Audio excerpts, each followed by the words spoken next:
Welcome, ladies and gentlemen, to WCW Nitro May 26, 1997, and WWF Raw is War May 26, 1997 reviews. As I did last week, I'm going to go over both shows in one video. I do apologize that I did not upload this sooner like I said I would. I just got really busy with work and stuff, so I didn't really take the opportunity to do this yet. So I apologize on that. But these shows, both of them were pretty decent in their own right. I don't think either one of them were horrible. I think that WCW could have used a little bit better, done a little bit better on the matches for this episode. And we'll go over that as I go through this with you guys. But honestly, I think WWF did a better job with the, with the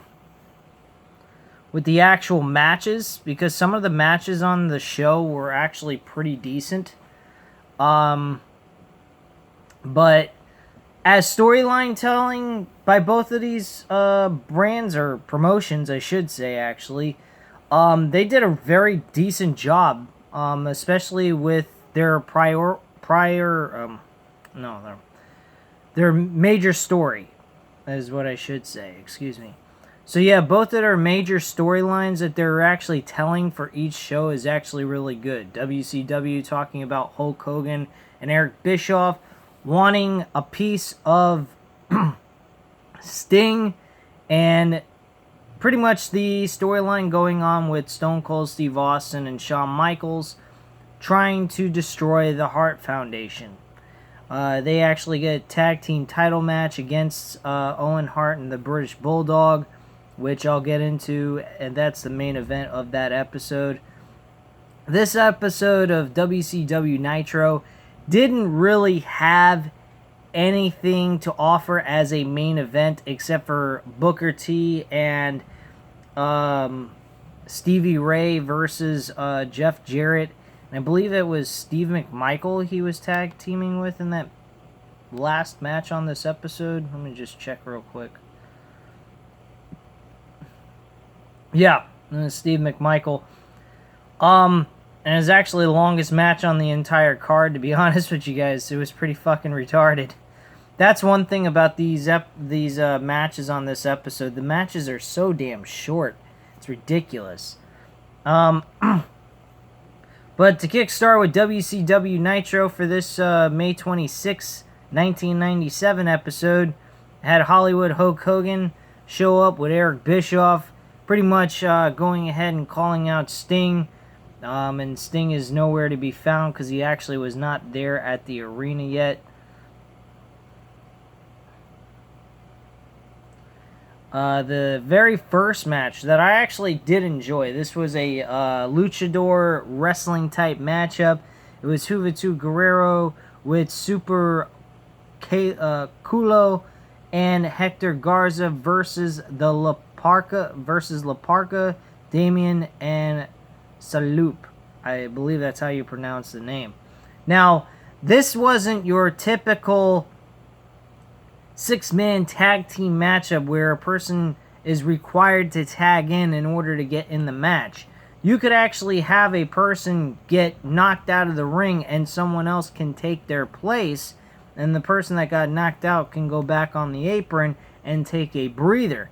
So if someone gets knocked out and rolls underneath the ring because they're exhausted, that's actually one of the things that can happen. It also can turn into a tornado tag team matchup with this type of match for a luchador six-man tag team. So it was kind of interesting. It was definitely different. I give kudos to WCW at this time for doing a match like that that's not a normal type six-man tag team match. Now there's some, based on the rules that I stated, you could say, well, there's some disadvantage, like, for example, someone could be a coward and roll out of the ring and then someone else can take their spot and actually move forward with the match. Now, I grant you, if you believe that, you have every right to think that way. It's kind of a valid thing. It's kind of more of an advantage for a heel than a face. So this matchup was pretty damn decent, and I didn't have too much to complain about with it. It went 6 minutes and 26 seconds. Satalupa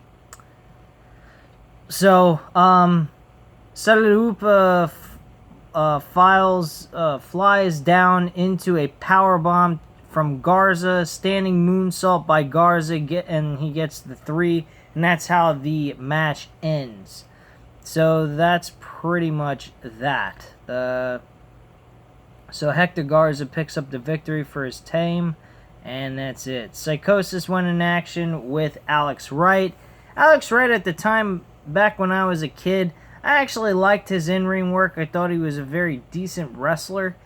But he never really showed any kind of promise or seemed like he was going to do anything special in this company.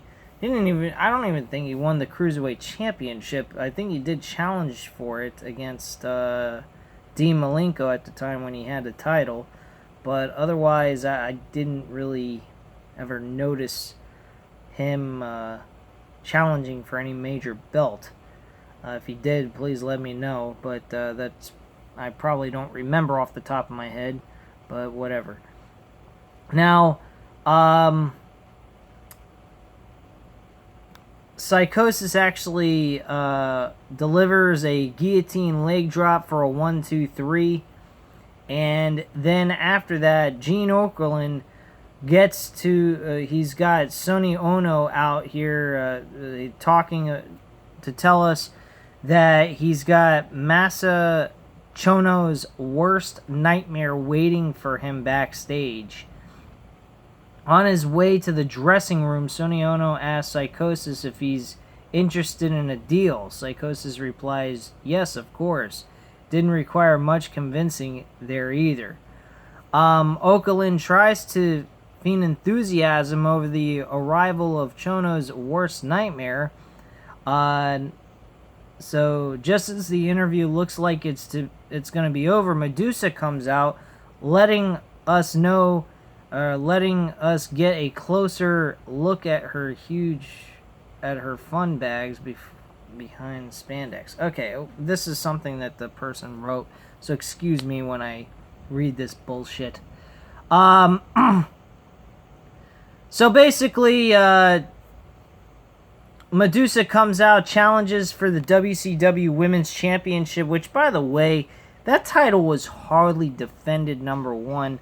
Number two, they didn't even have a legit women's division. It was a joke. Eventually, this title dies off and no one even knows of it after that. So she wants to challenge Akira Hagatu and the WCW Women's title at the Great American Bash. And she will do anything for a title match. So at this point, he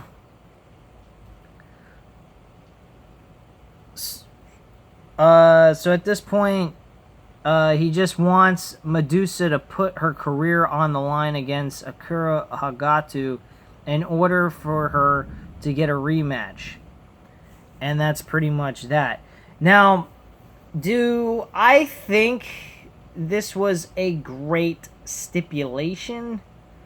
Not exactly. I think they could have done something a little bit better. Maybe you can't ever challenge for the title again. Maybe make it a no-holds-barred match.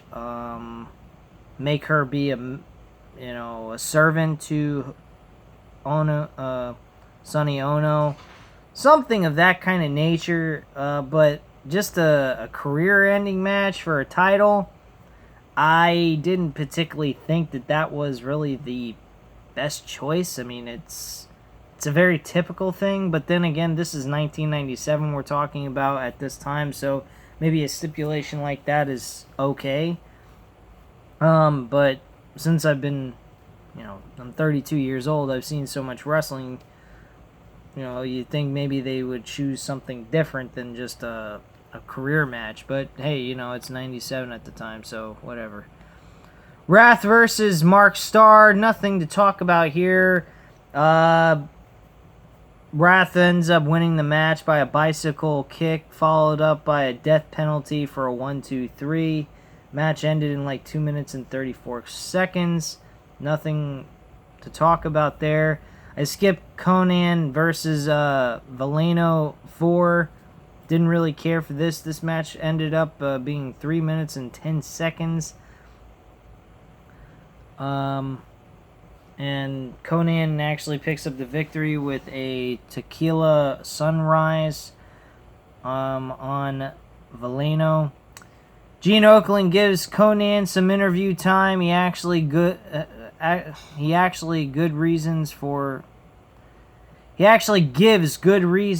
leaving the Dungeon of Doom, which is actually very true.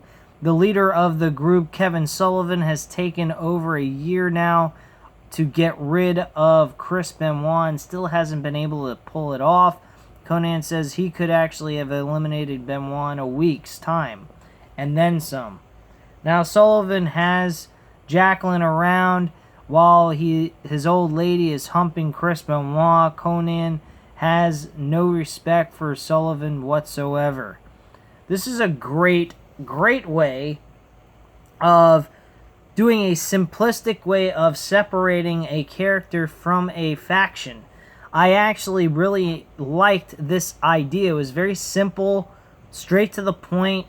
It had very good reasons for why Conan wanted to leave. And then you got Hugh, and as for Hugh Morris, if he comes out and interrupts his match, it'll be a 187 and Conan's ready to ride. Whatever the fuck that's supposed to mean, some gangster talk shit. But, by the way, Conan really never belonged to the Dungeon of Doom. He did not fit in with that group. It just didn't match. He looks more like a street thug than anything else. Him being in the NWO made more sense. So, I honestly think that move was actually very smart. Hugh Morris is a different story. He's more of a weird, twisted out maniac. So I didn't particularly mind him in the Dungeon of Doom.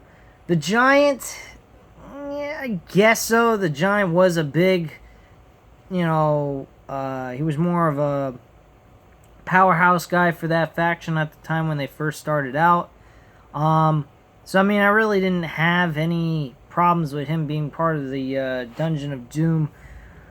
But Conan being part of it, no. I think that was a horrible idea at the time. Didn't really seem like it really made sense. Great Muta versus Masachano. This match was nothing. I didn't even pay attention to this fucking match. I skipped it, actually, so who gives a shit?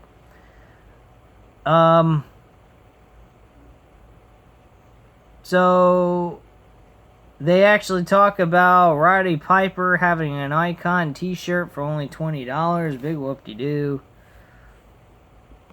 Let's scroll down here. They recap what happened in the first hour and the second hour with Hulk Hogan and Eric Bischoff. Gene Okerlund brings out DDP and Kimberly to respond. They're talking about with the match. The following announcement has been paid for by the New World Order. It's Randy Savage being crazy and talking about Savage, page 2 at the Great American Bash. Then Gene Okerlund brings out DDP and Kimberly to respond. They're still carrying broken crutches around. Page basically tells the audience he wants to bang Hollywood Hogan once he's done with Randy Savage. Kimberly says she likes to keep mementos throughout DDP's career. She's keeping the crutches, y'all. She's even got a lock of her own hair that Randy Savage pulled out of her head. Bringing that up puts DDP over the edge. He reminds Savage that you don't mess with the man's family, but above all else, you don't mess with the man's wife.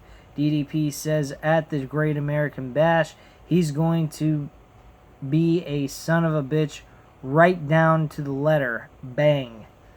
Okay, so this storyline, though, with DDP and Randy Savage, I actually like. These guys have built up a good chemistry. This was actually one of the things in WCW during 1997 that was one of the better storylines of anything else outside of Hulk Hogan and Sting, but that took a long time to get to, which eventually I will get into with you guys later on in the year once I get to that episode. But this is probably the better of the two rivalries right now is DDP and Randy Savage over Hollywood Hogan and Sting. So this matchup, of course, will become the main event of the Great American Bash. With all reason, it should be, unless the WCW title was on the line at the time, which it was not. Hogan was just pretty much kind of holding on to the title and making it hostage, so there was really nothing much to it. So we go ahead and we get the Barbarian versus Jim Powers with Teddy Long. Good old Teddy Long, the man that believes in tag team matches being set up all the time. When he became the manager of SmackDown. So Barbarian and Jim Powers really only lasted about 3 minutes and 19 seconds. And Barbarian does the kick of fear and ends Powers in 3 minutes and 19 seconds. Chris Benoit and a woman, Nancy, stopped Jimmy Hart and the Barbarian in the aisle to ask where Sullivan is at. Truth of the matter is, WCW asked him to take 2 months off as the booker. Anyways, Benoit wants to know what is going to take to get Sullivan back in the ring. It's like these guys have not had enough of each other. If you're not familiar with this, these guys beat the living shit out of each other for a couple of months before he started asking for Kevin Sullivan to come out again. So Jimmy says the road to Kevin Sullivan first goes through the Barbarian. Benoit hops in the ring, ready to go, but Jimmy says he will have to wait until next week. Now, don't get me wrong, but I do believe that during their pay-per-view match for Spring Stampede, Slamboree, excuse me, for good old Slamboree, Chris Benoit did face the Barbarian and got his ass kicked. Benoit lost that match. So I don't know why the fuck he's even facing the Barbarian again, only to possibly lose again, unless he figures out a way to win, which is probably the course they go with anyway for next week's episode, based on what the pattern would be. So the Giant goes 1-on-1, or goes 3-on-1 against Johnny Swinger, Rick Fuller, and Jerry Flynn. This match was a fucking joke. Giant beats him in less than 3 minutes and goes ahead and finishes them off with a choke slam, and that's it. Gene Okerlund asks Lex Luger and the Giant about Hollywood Hogan and Dennis Rodman signing an open contract to wrestle whoever wants some at the Bash at the Beach pay-per-view in July. Lex says he's been paying extra close attention to Dennis Rodman during the NBA playoffs. He wants to get his hands on Dennis Rodman for what he did to him back in the Uncensored pay-per-view.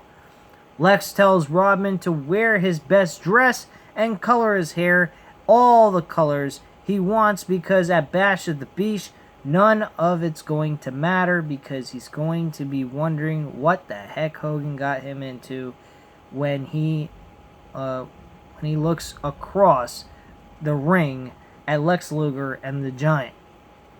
Giant tells Hogan that karma sucks and that he's coming for him. This was a pretty decent promo. I didn't really have any major issues with it. I thought it was pretty okay.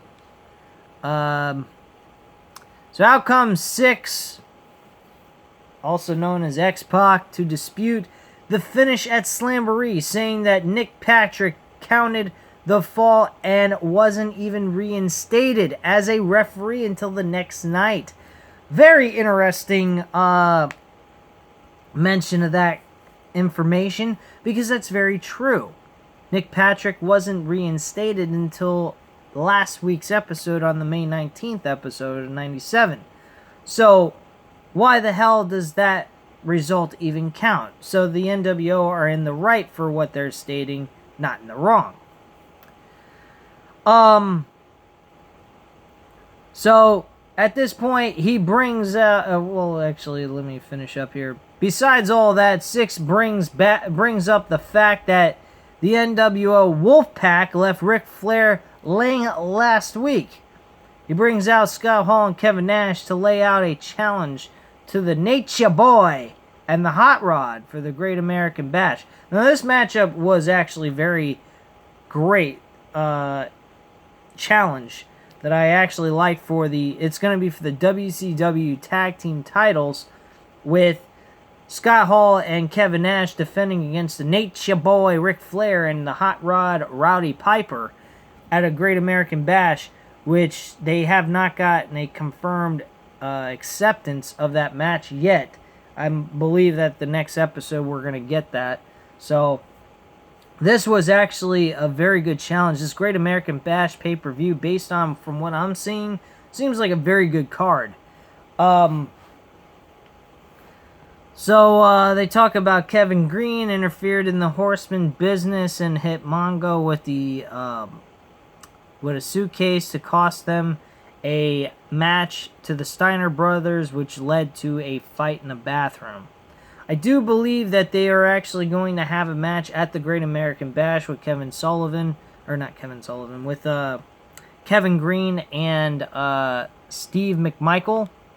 So I believe that is mentioned throughout the show, or at least later on in the upcoming weeks leading into this pay-per-view. So Harlem Heat and Jeff Jarrett was the last match on the card. Technically, it was the main event, quote-unquote, but it wasn't the last segment. So the match is going pretty well. It's pretty much back and forth type shit. Jarrett gets drawn in to cause more damage to Mongo. Finally, Jarrett gets the hot tag as the match breaks down. Eventually, Mongo spots Kevin Green and leaves the ring to go after him. Meanwhile, Stevie Ray stops a figure four on Booker T with a leg drop. Stevie Ray holds up Jeff Jarrett for the Harlem sidekick from Booker T for the 1, 2, 3. So Jeff Jarrett gets screwed over out of this match because of a distraction to Stephen McMichael by Kevin Green. Don't understand the logic there, folks, but whatever. Just was so infuriated he didn't care about his own partner, which, by the way, these two have a lot of friction going on over the fact of Deborah, which Deborah has some sort of liking towards Jeff Jarrett, and eventually you see her with Jeff Jarrett later in WWF. I'm saying WWF because that was what it was called at the time, folks, so don't get it twisted or think I don't know what the fuck I'm talking about. I just prefer saying WWF over WWE because WWF was a better product than what WWE has become. So after the match, Deborah stays with Jarrett, degrading her husband, and just another formula tag that nobody really cares about. This is just something that the person who wrote this article states. Then they go on to talk about Hollywood, Hulk Hogan, and Eric Bischoff, closing out the show one more time. They ask for Sting. A fake Sting pops up from under the ring to grovel at Hogan's feet. He even praises Hogan's spit while this whole absurdity is happening. Sting descends from the ceiling, which this was fucking awesome, and I wish we could see stuff like this still these days, but with the Owen Hart incident that happened back in 99, I don't blame them for not doing it, but it's such a dramatical effect that it makes it so fucking cool. but it's also really dangerous at the same time. So I don't blame them for not doing this kind of shit anymore. But it was really cool back in the day when they used to do stuff like this. So Sting descends from the ceiling right into the ring behind Hogan and Bischoff. Sting grabs Bischoff, takes him out with the Scorpion Death Drop. Now, what about Hogan? With the fake Sting still down on his knees, the real Sting backs Hogan over him as Hulk finds solace on the floor. Now Sting blocks a swing of the bat from the fake Sting and hits him in the ribs. And then a Scorpion Death Drop to finish him off. As the wig starts to come off a little bit, the fake Sting appears to be Buff Bagwell. Oh, interesting catch there. I didn't know that. I haven't noticed a wig coming off his head. As Hogan watches on from safer ground, the rest of the NWO come down the ramp to back him up. They surround the ring, and just as they make it inside, Sting reattaches himself to the cable and heads back into the rafters. That was a fucking awesome ending to the show.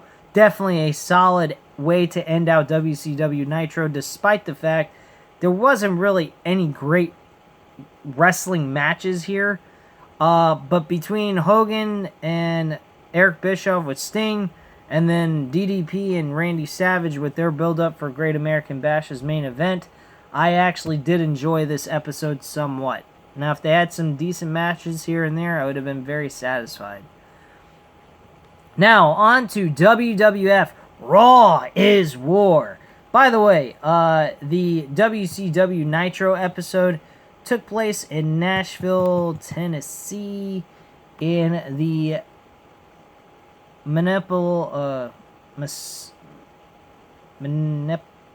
municipal auditorium, by the way. I don't know if I pronounced that correctly.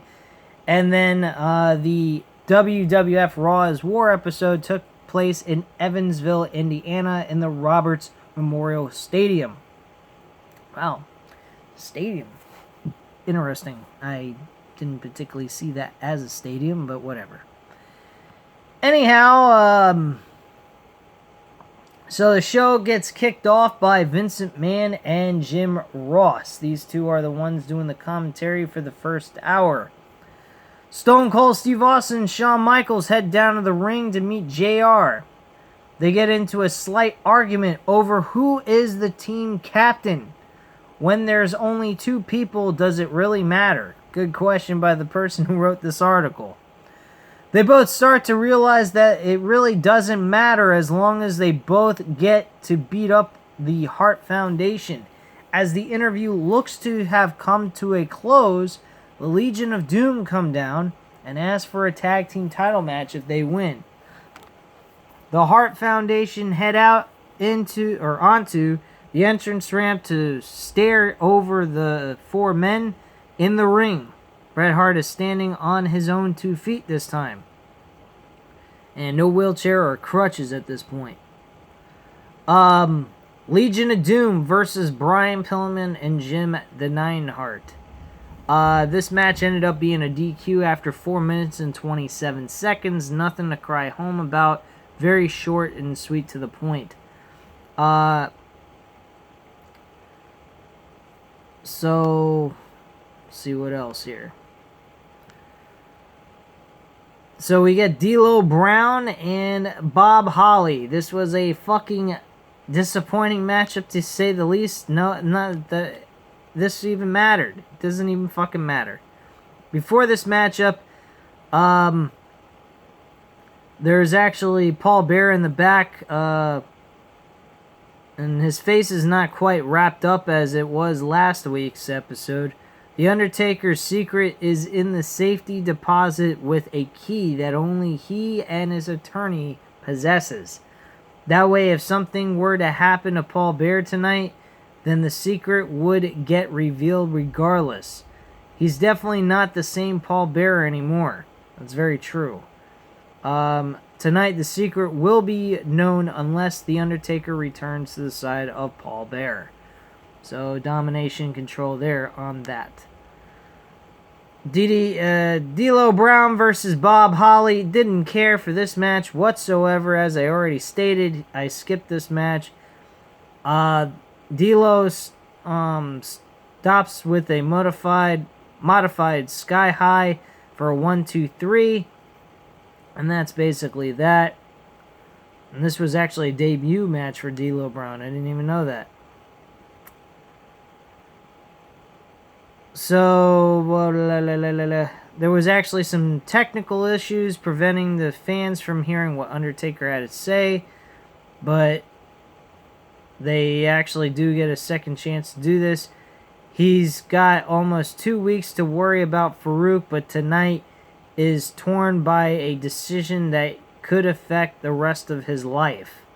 I don't know if you can really say you have a life if you're calling yourself the dead man. So, I don't know about that one. Goldust versus Jerry Lawler. Jerry Lawler actually wins this match and moves forward into the tournament. Which is actually very surprising. I thought maybe he'd get eliminated after the first round, so whatever. Afterwards, Goldust punches Lawler as he rolls back all the way down to ringside.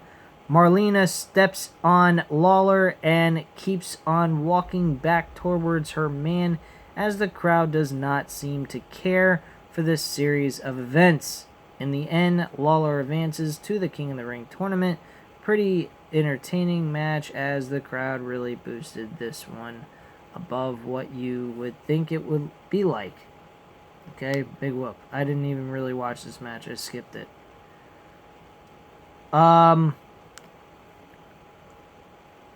So we get an interview with Stone Cold Steve Austin backstage. Turns into another Hart Foundation locker room attack. When we come back, Austin heads to Shawn Michaels' room to chew him out for not watching his back, while Shawn Michaels had just been beaten up as well by the Hart Foundation. This tag team was a very, very weird tag team.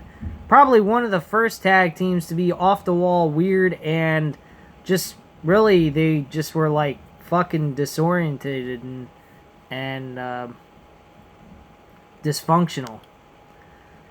So the next match was Rocky Maivia versus Flash Funk.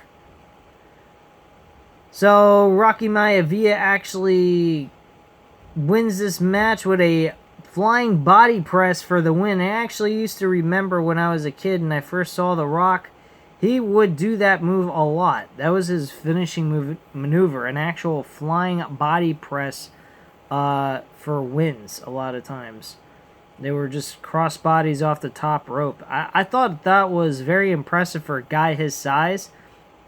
And not to mention, there was also Randy Orton was another one who used to do that same exact move when he first started.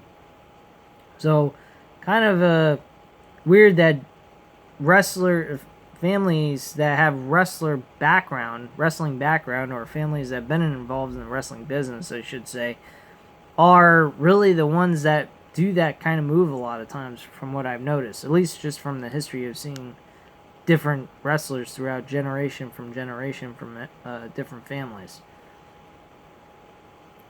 So we get a piece of part 2 of the infamous Mick Foley interview with Jim Ross.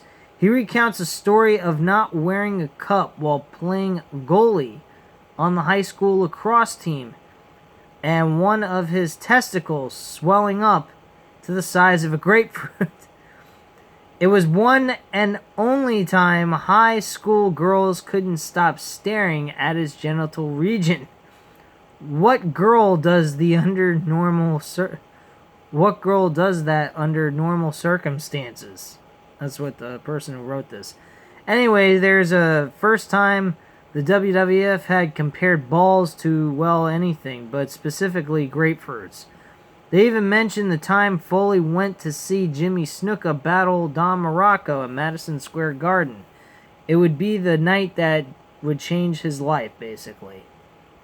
Now, I would say that this was actually a very good piece. Again, part 1 was good from last week's episode. Part 2 was just as good, giving us a more bigger insight on Mick Foley and what got him into the wrestling business, what convinced him to want to become a wrestler, and it was Jimmy Snuka.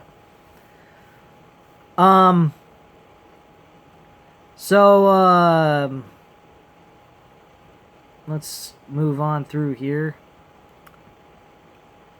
Over to the Hart Foundation, they basically hyped their involvement at the King of the Ring, Brett versus HBK, Pillman versus Austin. But for tonight, Owen and Davey Boy can't wait to expose Austin and HBK as the losers that they are, since they can't even get along with each other. We get Vader versus On-Man Johnson. This match was a very quick one. Vader charges into a spine buster for a 1-2-3, and the match is over.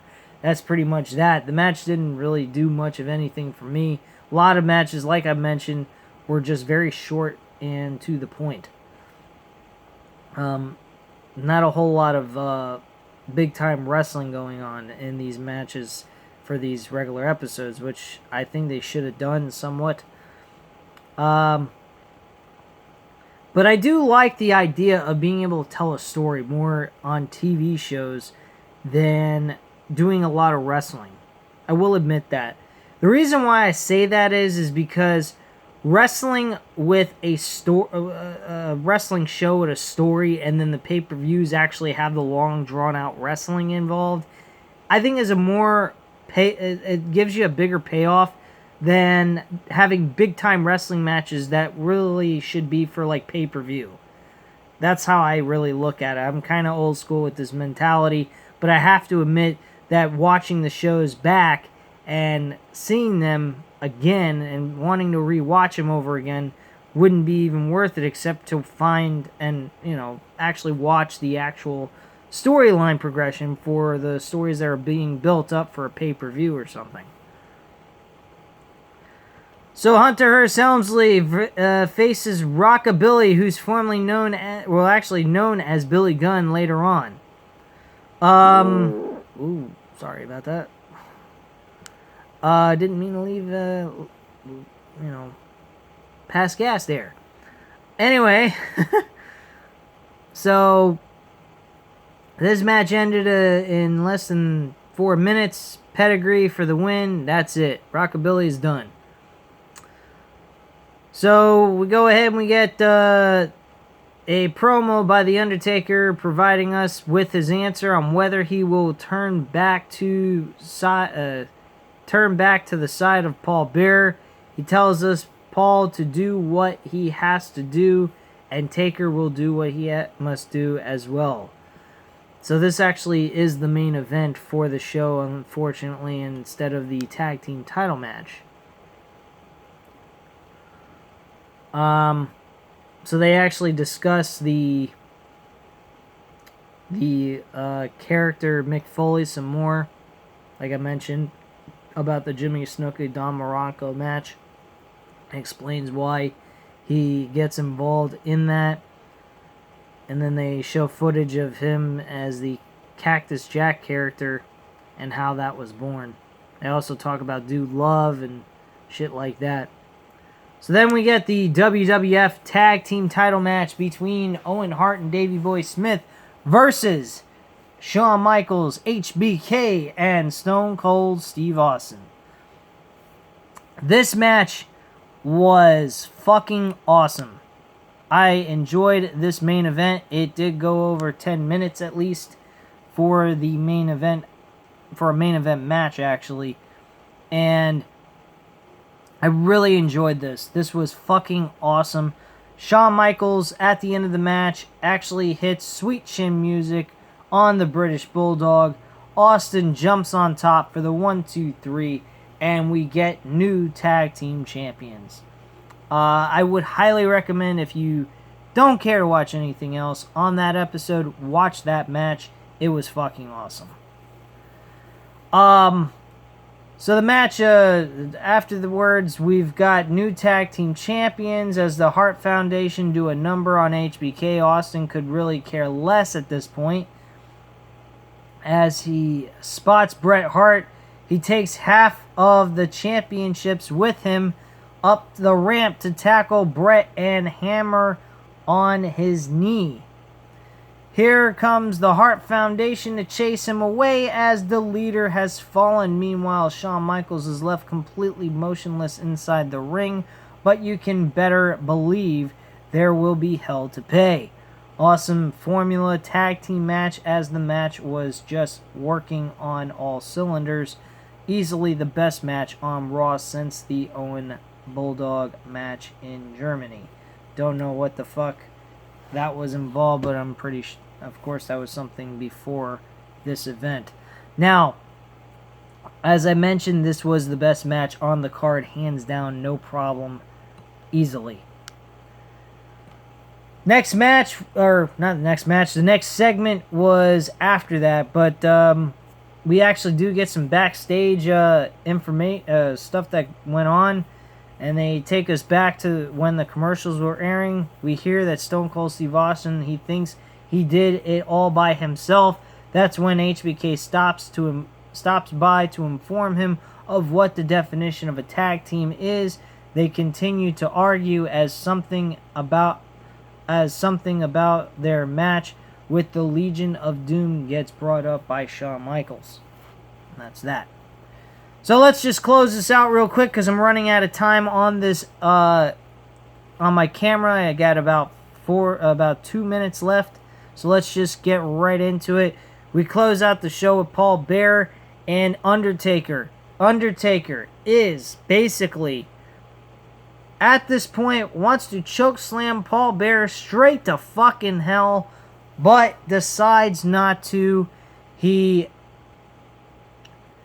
goes ahead and then slowly lets go and drops to one knee to show his servitude as they leave us on a cliffhanger. Very great way to close out this, to keep whatever secret that might be to be revealed, which eventually, you know, it's going to happen. Anyway, guys, and thank you very much for watching. I hope you enjoyed this review on both WCW Nitro and WWF Raw is War for May 26, 1997. The best episode of the two, I would go to say it was WWF Raw is War. Anyway, guys, I thank you very much for watching. Have a great night, and hit the subscribe button if you're not subscribed to this channel, of course. Leave a comment down below and hit the like button if you liked the video. Thanks a lot, guys, and have a good night.